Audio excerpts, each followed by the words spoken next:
Okay folks, welcome back to the Vinny G channel, and dilemmas. eBay has stuffed me up once again. Well, not so much eBay. A bit warm and muggy today, I'll give it that. Now, what I need to do is basically line up a bit of aluminium, say, and find the center of it, then lock it into the machine. But I actually need to dial in the bit of aluminium, because once again, waiting on eBay or a buyer to send me a machining vise that I've bought. So I'm going to dial this aluminium bar into level, and I'll just switch cameras. Drop the mill head down, and now I'm going to get the piece of aluminium squared into the vise. I know that the vise is squared to this table, so that's not bad, so I only need to zero it in from left to right. So now that I've dialed it into zero, as you can see, it's travelling way below its limitations. A bit of mucking around here, and I'll come back once I've dialed the travel in.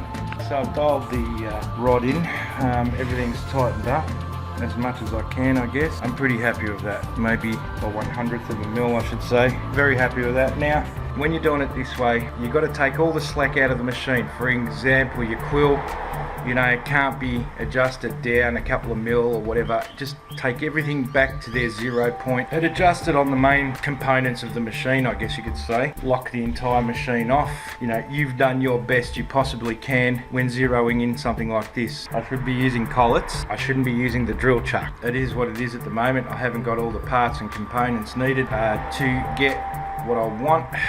Look, I've got a better vise than this, a good machining vise coming. It's got to a point now where a lot of the shit I buy, okay, it's only never more than a few dollars. You know, like these bits here, end mill bit. They came, I was happy with them for what I paid, but I usually go into the seller rating now, and I look at the negative feedback due to the fact that I have been waiting for an edge finder, and this video is all about finding edges, not really using a dial indicator to dial in a bit of aluminium rod. I'm now relegated to using other methods to finding the edge and finding the center of jobs, and I'll show you how I do it. That's really what this video is about. Okay, so I've lowered the mill head now. I've taken the dial indicator out of the thing. Now, I know that this end mill is actually 4 mil, okay? So I need to find the center of this rod as accurate as I can. I need accuracy. So how I'm going to do it, okay, I just start the mill up at a real low speed, and I'm just going to hit it, wind it back until I'm pretty much on the edge there. Diameter of this rod, okay, it's 10 mil. 10 mil aluminium bar, and I've got 4 mil, so 10 mil divided by 2 is 5 plus 2 mil, because you've got to divide the diameter of your end mill, get the halfway mark of that. So 10 divided by 2 and 4 divided by 2, and you add the totals together, and that gives you 7 mil. Okay, now I'm going to show you the next step that I take. So on the next step of the mill is you got to work out your backlash. Now that's my backlash. I know it's roughly 500. So I know that the backlash in this is 25 hundredths of a mil. I'm going to be traveling one way, so I'm dialing in to 0. I have checked them once before, and these gauges are actually pretty accurate. I'll remove my travel lock before I take it back 7 mil. Okay, so just unlocking the head on the mill, and I'm going to take it up so that when I travel back 7 mil, I will actually clear it and not bend anything. So as you can see, I've just touched that aluminium bar, and I'm happy with that. It will give me a rough indication of where the center is, and I won't be far off. I know I will be pretty right. I'll go back to 7 mil. 1, 2, 3, 4, 5, 6, 7. So technically, after all the steps I've taken, that drill chuck is pretty much on center of the aluminium bar. I'm going to put a hole in that bar through the guts.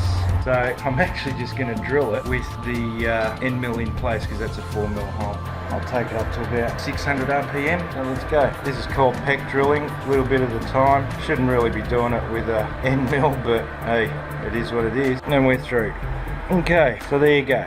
Now everything's locked in, so I don't need to do any more machining to this bit of steel, aluminium I should say, at the moment. So I actually can release it from the vise even though it's been dialed in, and we'll just check how accurate the centre was after all those processes. So I'm just wiping all the schmoo off it, and there you have it, 4mm hole drilled right through the gut. Don't know if it's the right way I did it, but it seems to work every time I do these things. And now onto the lathe. Okay, just back again quickly. So I've just checked all the measurements of this hole, the diameter of the hole to the edge of the plate using verniers, and I'm actually, by using this method, 33/100ths of a mil out, and I dare say that this little notch in here, because I went too close, was probably the cause of that. But yeah, it's very, very central for what I need, and it actually did work at 33/100ths. You can't really complain about that.